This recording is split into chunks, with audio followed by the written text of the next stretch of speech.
और उसमें होता क्या है, जरा देखिए इस फेस्टिवल की झलक। और जाकिर साहब से और इनकी जमात से मैं पूछना चाहता हूं, तुम्हारे नजदीक अगर ये सब तौहीद के खाने में, तो जरा साबित करके बताओ।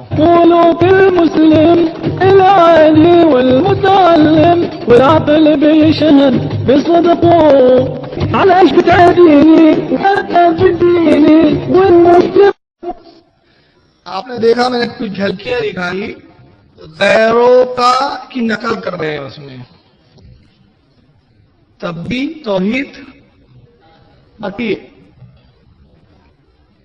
गैरों के देवी देवता बन रहे, तब भी तौहीद बाकी है। पीस चैनल पे प्रोग्राम आता है जाकिर साहब का, अब उसमें क्या होता है जरा देखिए, सुन लीजिए, ये भी जरा देख लीजिए। I'm so blessed to be with them. M-U-S, L-I-M. I'm so blessed to be with them. No, you know I'm you want me everywhere I go. People love me and I'm way happy. They all hate me. Don't ever find your head now.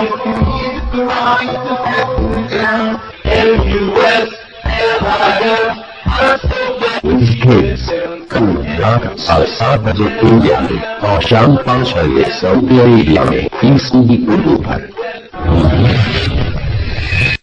ये बच्चों को जो है ये character करवा रहे हैं दूसरे। मैं बोलता हूँ अगर मिलाद नबी में हमारे यहाँ के बच्चे छोटी छोटी झंडियां लेके नबी के नारे लग रहे हैं, तो शेर को सब नजर आने लगता है। वो मगर तुम्हारे चैनलों पे ये सब चल रहा है, करेक्टर रोल अदा कर रहे हैं, तुम बच्चों को क्या तरबियत दे दोगे? गैरों की नकल करे, डांस करे, नाचे, गैरों का कल्चर अपनाए, तब भी तुम तौहीद के ठेकेदार भी बने बैठे रहते हो, इस्लाम के पक्के जो मुवल्लिद भी बने नजर आते हो। अब इसके बारे में एक हदीस सुना देता हूं, और ये रसूल का कौल है, मेरा कौल नहीं। आपने देखा ये नकल किसकी थी? हदीस पाक है इब्न उमर रज़ियल्लाहु ताला अन्हु, हज़रत अब्दुल्लाह इब्न उमर से रिवायत है, क़ाला रसूलुल्लाह सल्लल्लाहु अलैहि वसल्लम, वो कहते अल्लाह के नबी सल्लल्लाहु अलैहि वसल्लम ने इरशाद फरमाया, मन तशब्बहा बिक़ौमिन फ़हुवा मिनहुम, जो जिस कौम की नकल करे वो उन्हीं में से। तुम खुद फैसला करो, तुम नकल किसकी कर रहे हो?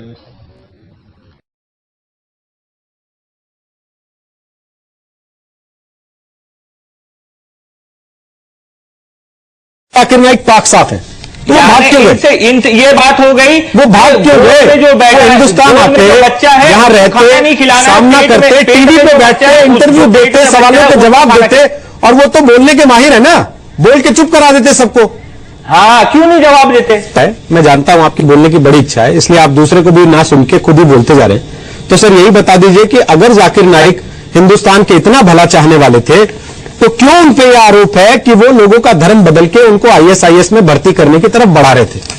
क्यों सर वो उन लोगों की पैरवी करते हैं? किसी बच्चे के लिए पूछने पे कि आत्महत्या करना जायज है कि नहीं, वो बताते हैं, मैं जवाब दे, आप शहीद होते हैं। सरासर आरोप है, ये सरासर आरोप है, ये इल्जाम है, ये इल्जाम है सीधे तौर पर। तो भाग क्यों गए? बैठते ना यहाँ, सुनते, बात करते, जवाब देते लोगों के सवालों के, भाग क्यों गए? कोई तथ्य नहीं है, भाग क्यों गए? और कह रहे मैं नहीं आऊंगा, डॉक्यूमेंट नहीं है, कोई अथॉरिटी। भाग क्यों गए? अगर तथ्य ऑथेंटिक नहीं थे, झूठ था, तो भाग क्यों गए? इतने सच्चे थे, क्यों भाग गए? भागे नहीं है। देखिए जनाबे वाला, एक मेरी एक सीधी सी बात सुन लीजिए। सरकार की तरफ से, हमारी सिक्योरिटी एजेंसीज की तरफ से, NIA की तरफ से अभी तक एक सिंगल सम्मन और नोटिस सर्व नहीं किया गया है जाकिर नाइक। जिस आदमी को कोई नोटिस नहीं गया, जिस आदमी को कोई नोटिस नहीं गया, जिस आदमी को पुलिस ढूंढ नहीं रही, अगर वो भाग जाता है मुल्क से और ये कहता है कि साहब मैं तो वापस ही नहीं आऊंगा, उसके बारे में लोग क्या समझेंगे? अरे नहीं भाई, भागे नहीं है, वो अपना काम कर रहे हैं, वो नॉन रेजिडेंट इंडियन है, NRI है। पहले आपको बता दो, आपकी जानकारी महीने में, वो जुलाई के महीने में इंडिया आने का प्लान नहीं था उनका। अब ये सऊदी में कौन सा इस्लाम फैला रहे हैं? ये सऊदी में बैठ के कौन सा इस्लाम फैला रहे हैं? मदीना से ये प्रेस कॉन्फ्रेंस करते हैं, ये सऊदी में बैठ के कन्वर्ट कर रहे हैं। अरे सुन तो वही तो फिर आप ही खुद कह रहे हो कन्वर्ट करते हैं। अरे कन्वर्ट कहां कर रहे हैं भाई? वो बेशक है, वो बातें समझाते हैं, लोगों को बताते हैं। अब आप उसको अदरवाइज लेकर एक इल्जाम लगाकर किसी व्यक्ति को जो इस तरह से मुजरिम बना दे, ये किसी के लिए न्याय संगत नहीं है। ये काम सरकारों का है, ये काम हमारी सिक्योरिटी एजेंसीज का, ये एनआईए का, पुलिस का है, सीआईडी का, सीबीआई का है। तो टीवी और जबकि खुद टीवी चलाते हैं, टीवी से डर के भागो। उन्होंने खुद कहा है जब मुझे सरकार की एजेंसियां बुलाएंगी मैं दौड़ के आऊंगा, तो बुलाने दीजिए, सरकार की तरफ से तो नोटिस इश्यू होने दीजिए। और अभी शायद इस बहस में हमारे कोई सरकार का नुमाइंदा नहीं है, नहीं तो मैं उनसे पूछता कि पिछले 26 महीने में उन्होंने क्या किया। आज भी अगर नींद से जागे हैं तो बांग्लादेश में जो एक कांड हुआ है, उसके बाद जो कुछ इस तरह के इल्जाम लगाए गए हैं, जिसको वापिस बांग्लादेश के अखबारों ने ले लिया है, हमारी इसकी बहस चढ़ गई है। ये एक बड़े अजीब सी बात है, विचित्र बात है। सर, हैदराबाद से जो लड़के पकड़े गए, केरल से जो लड़के पकड़े गए, उनके पीछे तो नाम आ रहा ना जिक्र, या उसको भी वापस करवा दिया आप लोगों ने? नहीं, देखिए मैं फिर वही कहूंगा, ये काम सरकार का है, हमारी एजेंसीज का है, और ये कोर्ट का काम है। इसमें हम जल्दबाजी करके इस तरह के मामलों को हम उलझाने का काम नहीं। मैंने सवाल पूछा, आपको फैसले की तरह क्यों लग रहा है वो मुझे पता नहीं है। जुबैर खान, मेरा बड़ा सीधा सा मसला है, आपने 2 साल उनके साथ काम किया, ऐसा क्या हुआ कि आज आप उनके खिलाफ खड़े हैं? ऐसा आपने क्या नोट कर लिया, क्या नोटिस किया?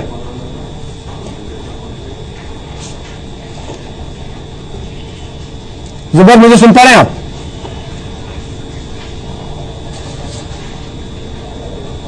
जुबैर, मेरी आवाज आ रही है आप तक? शायद जुबैर को हमारी आवाज नहीं जा रही है, हम फिर से फोन लाइन करके जवाब दे दूं। जुबैर खान वापस कनेक्ट हो गए। जुबैर खान, ऐसा क्या हो गया कि 2 साल काम करने के बाद आप आज जाकिर नाइक के खिलाफ खड़े?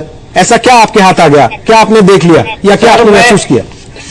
सर, मैंने महसूस किया, मैं 6 महीना पहले वहां काम किया, मैं 2 साल नहीं था, 1.25 साल था। अच्छा। 6 मंथ्स मैंने काम किया, मुझे नोटिस दिया गया 2 मंथ्स का कि भैया आप अन इस्लामिक बातें करते हैं। मेरी अन इस्लामिक बातें ये होती थी कि भैया आपका चैनल इलीगल है, आप सारे टेप्स यहां से स्मगल कर रहे हो, कुरियर कर रहे हो, वो स्मगल ही हो गया, ये आप अन इस्लामिक काम कर रहे हैं। अगर आप land of the law follow नहीं कर रहे हो तो आप कौन सा इस्लाम फॉलो कर रहे हो? फिर दूसरी बात ये, जो आप लोगों को पढ़ाते हैं, जो आपको लेक्चर देते हो 3-3 घंटे का, ये सारा लिखा हुआ होता है, क्वेश्चन आपके बने हुए होते हैं, आंसर आपके बने हुए होते हैं। जैसा प्रेस कॉन्फ्रेंस में इनसे सवाल पूछा गया जिनकी नॉलेज नहीं है, ये एक किस्म के इस्लामिक एक्टर है, ये कोई स्कॉलर नहीं है, ये एक रट्टा मार के, मेरा जो 7 साल का बच्चा है ना, 6 साल का बच्चा, उसको मैं अगर रट्टा मार के कैमरे के सामने, मैं धंधा नहीं कर रहा हूं, ये इस्लाम की आड़ में बिजनेस कर रहे हैं। मेरी आवाज ये साहब, आप काम कैसे करते रहे? आपको तो पहले दिन ही काम छोड़ देना चाहिए था और थाने में जाकर रिपोर्ट करनी चाहिए थी। आप इस्लामिक स्कॉलर, जितना मैंने इस्लाम को पढ़ा, इस्लाम ये कहता है कि आप लोगों को रह के समझाइए, सुधारने की कोशिश कीजिए। मैंने कोशिश की, बाद में मैं लड़के निकला हूं, मैं ये छाती ठोक के बोल रहा हूं ऑन कैमरा नेशनल टेलीविजन पे, जाकिर नाइक से मैं लड़के निकला हूं, वो मेरी सैलरी नहीं दे रहे थे। मैं लोगों के मैसेजेस बताता हूँ जो वहां पे एक्स एम्प्लॉय कितने दिन हो गए आपको बताइए? बैठ गए इस्लाम के ठेकेदार बन के, आप कहां के स्कॉलर हो? आपको यही नहीं पता कि भैया क्या सही है क्या गलत है? मैं चुप बैठा रहा, मेरे सारे पोस्ट देखे, मेरे मेल देख लीजिए। जुबैर खान, आपकी नाराजगी क्या है? आपकी सैलरी नहीं दी, इस बात का गुस्सा है आपको, या आपको लगा कि वो गलत काम कर रहे हैं, इस बात का गुस्सा आपको? सर, उन्होंने गलत काम किया, मैं इस चीज के खिलाफ हूं, कोई भी हो, चाहे वो हिंदू हो। साहब, आपको कितना समय हो गया छोड़े हुए? धर्म के नाम पे धंधा मत बना के बैठिए, दुकान खोल के बैठ गए, ये तो इतनी बड़ी बड़ी दाढ़ियां रख लेते, सारे ऐसे काम करते, आप नहीं सकते लोग, वो भगवा रंग कर लेते, ऐसी बात करते शोभा नहीं देता।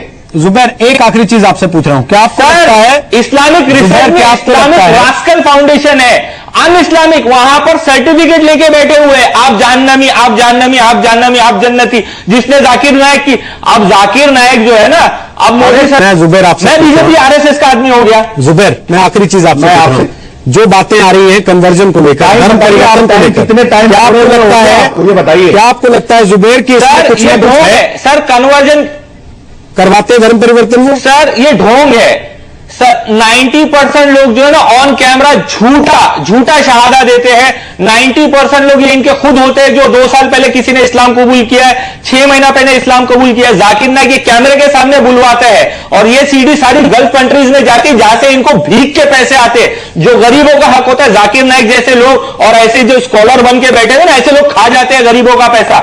मेरी लड़ाई उसके खिलाफ है। आपको भी आ गया, इसका मतलब पैसा आपको भी आ गया, फंडिंग हो गई आपको भी तो हो रही है ना फाइन बेग। अरे सर कितने स्कूल बनाए फाइन बेग सर इन्होंने, आप देखिए, मैं देख के निकला हूं, आपको दूर से जाकिर नाइक देखा है। दूसरे को ये कहना कि तुमको पैसा आ गया, तुमको पैसा आ गया, ऐसा मत कीजिए, मुद्दे की बात पे आइए। यही मेरे बाल बच्चे नहीं पढ़ते, इन सवालों का आपके बच्चे पलते हैं ज़कात फित्र में फाइन बेग साहब। आप लोग इतना जो ढोंग दतूरा कर रहे हैं ना, मेरे बच्चे भीख पे नहीं पलते। फाइन बेग, क्या जाकिर नाइक सामने आके सवालों का सामना करने को तैयार है भारत में, या चुपे रहेंगे वहीं? देखिए, जाकिर नाइक ने कल ही एक इंटरव्यू दिया है, कल ही एक इंटरव्यू दिया है और उन्होंने कहा है जैसे मुझे कॉल किया जाएगा एजेंसीज की तरफ से, सरकार की तरफ से, मैं आऊंगा और जवाब दूंगा। बोलिए सैयद बाबर साहब। देखिए, एक बहुत साफ सी बात है कि इसको हिंदुस्तान को बाज़ाब्ता तौर के ऊपर सेंटर बनाया जा रहा है वहाबिज्म के मूवमेंट को साउथ ईस्ट एशिया में चलाने के लिए। उसके लिए जो हमारे भारतीय संविधान में या जो हमारी भारत की जो सबसे बड़ी विशेषता है, इसको हम सलाम करते हैं, इसमें हर शख्स को आजादी है कि वो अपनी आस्था के मुताबिक वो प्रोफेसर प्रैक्टिस करे, अपने बिलीफ के मुताबिक वो यहाँ रह सकता है। वो जो भी करना चाहता हो, वो मूर्ति पूजा में विश्वास रखता हो, वो चर्च जाता हो, वो गुरुद्वारा जाता हो, मस्जिद जाता हो, वो दरगाह जाता हो, वो जिस तरीके से भी उसके दिल में वो पूजा करना चाहता है, उसको पूरी आजादी है कि वो अपनी आस्था के मुताबिक रह ले। ये इसका इस कानून का इन्हीं ने गलत बहुत अच्छी तरह से एनालिसिस किया और इसका बहुत गलत तरीके से भारत के अंदर इंप्लीमेंटेशन किया। आप देखें कि जो IRF चैनल जो इन्हीं ने बनाया, उसका संचालन पाकिस्तान से नहीं हो रहा है, उसका संचालन बांग्लादेश से नहीं हो रहा है। जाहिर सी बात है, क्योंकि वहां के मुस्लिम मेजोरिटी जो है वो इसके खिलाफ है, वो उसको अपनी जगह पर नहीं चलने देगी। तो इन्हीं ने यहां पे पॉलिटिकल पेट्रोनेज हासिल किया है। एक तरीके से कहा जाए कि इस आइडियोलॉजी को यहां असाइलम मिला हुआ है और वो इस पूरी विचारधारा को यहां से पूरे साउथ ईस्ट एशिया के अंदर, हत्ता यह कि डिफरेंट जबानों के अंदर इसको जो है, इस हेट को और इस नफरत को हिंदुस्तान के हर कोने में, यानी कि हिंदुस्तान के, आप ये कह रहे हो, आपका बयान बहुत साफ साफ से है कि आकाए दो जहां सल्लल्लाहु ताला अलैहि वसल्लम के ताल्लुक से कि उनको भी मानना हराम है। उसके बाद आप ये भी कह रहे हो हुजूर सल्लल्लाहु अलैहि वसल्लम के ताल्लुक से कि बाबा लोगों को तो छोड़ो, मोहम्मद सल्लल्लाहु अलैहि वसल्लम को भी मानना हराम है। आपके स्टेटमेंट आ रहे हैं, आप औलिया अल्लाह की दरगाह को तोड़ने की बातें कर रहे हो, आप वहां पर जो लोग हाजिरी देते हो उसको उनको शिर्क से जोड़ते हो। और आज मुझे यहां अफसोस हुआ है, मैं उन चोरों को जानना चाहता था, मैं तो आज तक समझ नहीं पा रहा था कौन लोग हैं लखनऊ के अंदर। ये फिरंगी महल सूफिया इकराम का हब हुआ करता था, ये फिरंगी महल ये सूफिया इकराम का एक सेंटर हुआ करता था। इसने वहाबिज्म के खिलाफ, सल्फिज्म के खिलाफ बाज़ाब्ता तौर पे मुल्क में मूवमेंट चलाया और उसने इंसानियत का दर्ज दिया।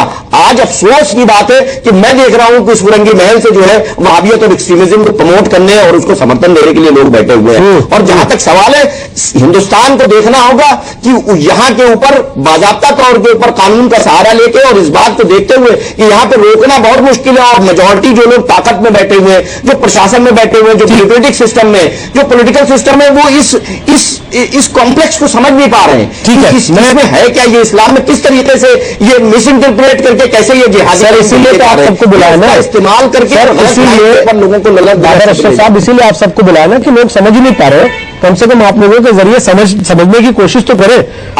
मैं आपकी बात का जवाब लेता हूं, जो फिरंगी महल से आए मौलाना सुफियान निजामी, उनसे आपकी बात का जवाब लेता हूं। उसके पहले एक चीज बता दूं, हुज़ैफा गुलाम मोहम्मद रंदेरा हमारे साथ आगे, CEO है जामिया अक्कल कुआ और जामिया 90 ब्रांचेस के, वो स्काइप के जरिए हमारे साथ है और जाकिर नाइक के पक्ष में अपनी बात रखेंगे। उसके पहले सुफियान निजामी, आप जल्दी से कमेंट करना चाहेंगे जो बात उन्होंने कही है बाबर साहब ने आपके लिए भी? देखिए बाबर साहब से मैं बात ये अर्ज कर दूं कि जो विचारधारा की यहां पर बात चल रही है, हमें ताल्लुक न वहाबी विचारधारा से है, हमारा अपना एक सेक्ट है, हम उसी पर अमल करते हैं। हम यहां पर सिर्फ इसलिए बैठे हुए हैं कि हमें ये चीज नजर आती है कि आप किसी भी मुसलमान को आप पर पसंद नहीं, बिल्कुल नहीं, आपने बिल्कुल नहीं खड़े हैं, हम हक के साथ हैं। हम देख रहे हैं कि बगैर किसी सबूत के आप किसी को लगा सकते हैं, बिल्कुल नहीं। आप सुन लीजिए बाबर साहब, आप सुन लीजिए, मैं यहां पर किसी के तर्जुमानी करने नहीं बैठा हूं, जाकिर नायक मैं यहाँ पर किसी को तर्जुमा नहीं बैठा हूँ, मैं यहाँ पर सिर्फ इसलिए बैठा हूँ, स्टेटमेंट बहुत मैं यहाँ पर इसलिए बैठा हूँ कि जो हुक्म होगा वो हमारी सरकारें करेंगी, वो अथॉरिटीज करेंगी, गलत और सही का फैसला वो करेंगी। हम पर कोई हक नहीं है, हम पर कोई हक नहीं है। आपके कहने से कोई आतंकवादी नहीं मानते और आपके कहने से किसी को जेल के अंदर भी नहीं डाल दिया गया है। बाबा साहब आप ये बताएं कि वो बुलाया गया है। देखिए, अकीदे की बहस के लिए यहां पर नहीं बुलाया गया है कि इस्लाम के अंदर किस चीज को मैं मानूं और किस चीज को नहीं मानूं। ये यहां पर ये फैक्ट नहीं है। आप उसके लिए अलग प्लेटफॉर्म है, आप बात करें। आप अकीदे पर यहां बिल्कुल बात ना करें। यही अकीदा है, हर शख्स आजाद हिंदुस्तान में और अपने अपने अकीदे पर अमल कर सकता है। हर शख्स आजाद हिंदुस्तान में अपने अपने अकीदे पर, अपने अपने मजहब पर अमल कर सकता है। तो मतलब धार्मिक आजादी है तो उसका बेजा इस्तेमाल कर ले, चैनल पर बैठकर अपना सारे धार्मिक आजादी है हिंदुस्तान में, तो उसका बेजा इस्तेमाल कर ले। नहीं तो अगर वो कसूर, देखिए रोहित जी, अगर वो कसूरवार हैं तो आप उस पर जांच करिए। आप सीधे किसी को आतंकवादी कैसे करार दे सकते हैं? आपने 8 साल 10 साल किसी को जेल में बंद किया, उसके बाद हाईकोर्ट फैसला करता है कि आतंकवादी नहीं है, कि वो आप तो उसको भी आतंकवादी करार दे देते हैं। आप ये बताएं, आप ये बताएं कि वो यजीद को प्रेस करता है जो जालिम है, आप उसकी हिमायत करते हैं? देखिए बाबा साहब, मदीने शरीफ के अंदर गोले बनवाए, बैठे हैं, बेगुनाह लोगों की इज्जत लूटी, जिसने सुन लीजिए मेरी बात सुन लीजिए, जिस नाम को लेकर आप यहां बैठे हैं बाबर, उससे मुताल्लिक हिंदुस्तान में बहुत गलत राय कायम है, लेकिन आप उस नाम को रखे हुए आप टीवी चैनल पर बैठे हैं, आप उसको कैसे डिफाइन करेंगे? आप उसको क्लैरिफाई करिए। आपके बारे में इल्जाम लगाए जाते हैं, की कोशिश ना करें, बिल्कुल उस पर इल्जाम लगाए जाते हैं, ना करें जो आप भी सेल्फी करते हैं। नहीं, आपके पास जवाब नहीं है, आपके पास जवाब नहीं है।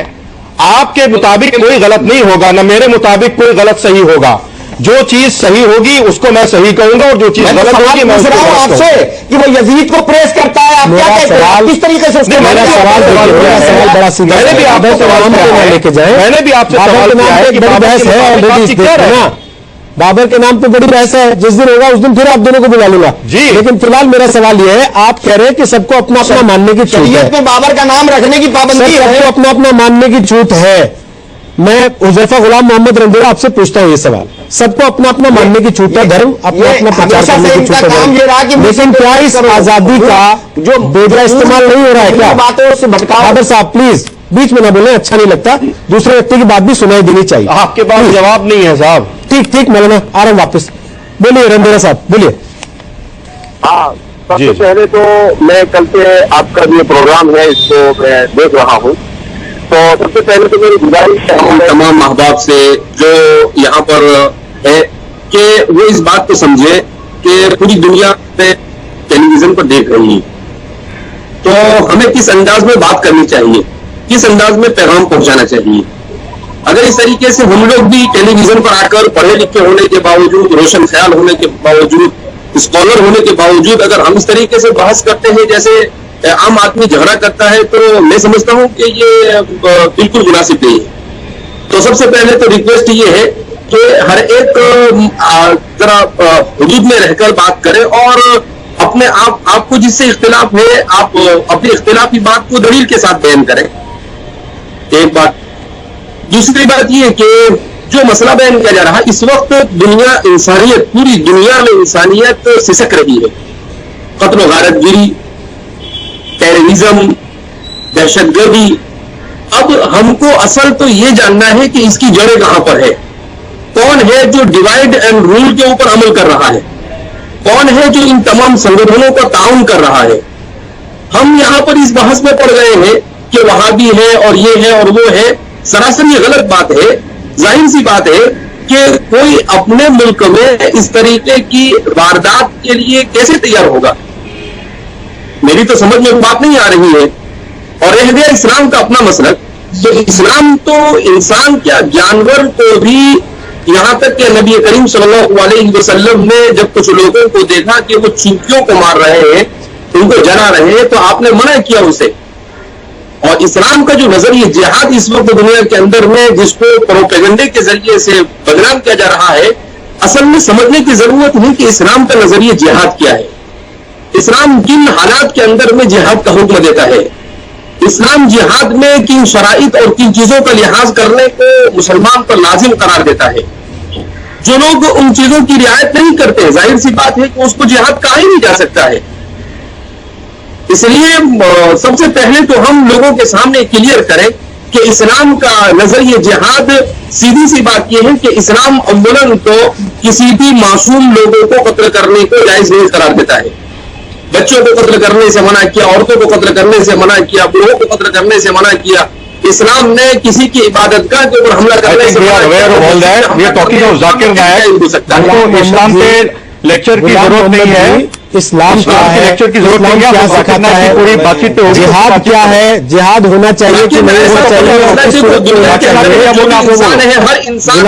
हर इंसान के पास कुछ अच्छे पहलू होते हैं, गुलाम मोहम्मद जी, कोई इंसान दुनिया में अंबिया किराम अलैहिस्सलाम के अलावा दूध से धोया हुआ नहीं है। गुलाम मोहम्मद अगर एक आदमी के जरिए से लोगों को नफा हो रहा है तो वही बोलने की कोशिश करें पहलू है, और जो चीज उससे इख्तिलाफी चीज है तो जाहिर सी बात है हमें उनके इख्तिलाफ हर एक से इख्तिलाफ की गुंजाइश है दुनिया के अंदर में। तो जाहिर सी बात है जाकिर नाइक साहब जो है कि मैं मानता हूँ इस बात को, गुलाम मोहम्मद जी विरोध होने में और आतंक में बड़ा अंतर होता है। कुछ ना कुछ गलत आप या तो चीजों को पर्दा डालने की कोशिश कर रहे हैं, इकरार कर उनको गलती कर लेना चाहिए। वो जो बोल रहा है कि उनसे अच्छे पैगाम पहुंच रहा है गुलाम मोहम्मद जी कि वो बहरहाल आप इस चीज को जहां ले जाना चाह रहे हैं जरूर कर बात असल में वहां की है ही नहीं कि वो बात बड़ी सीधी सी है, सवाल बड़ा सीधा सा है। कर रहे हैं तो मैं कोई आदमी अगर धर्मगुरु है, मुनासिब नहीं, धर्म प्रचार के भाषण देता है, ऐसा नहीं सुना है कि वो आतंकवादियों का हीरो कैसे हो सकता है। आप उसके अलावा सब बात बोल रहे हैं, सवाल जो असली में पूछ रहे हो उसके अलावा आप सब बात बोल रहे हैं और पूरी बात को घुमाने की कोशिश कर रहे हैं कि इस्लाम क्या है, इस्लाम क्या कहता है, जिहाद क्या है, वो किस परिस्थिति में होता है। मसला ये है ही नहीं, मसला यह है कि जाकिर नाइक जो भी कहता है क्या वो आतंकवादियों में प्रेरणा स्रोत बनने की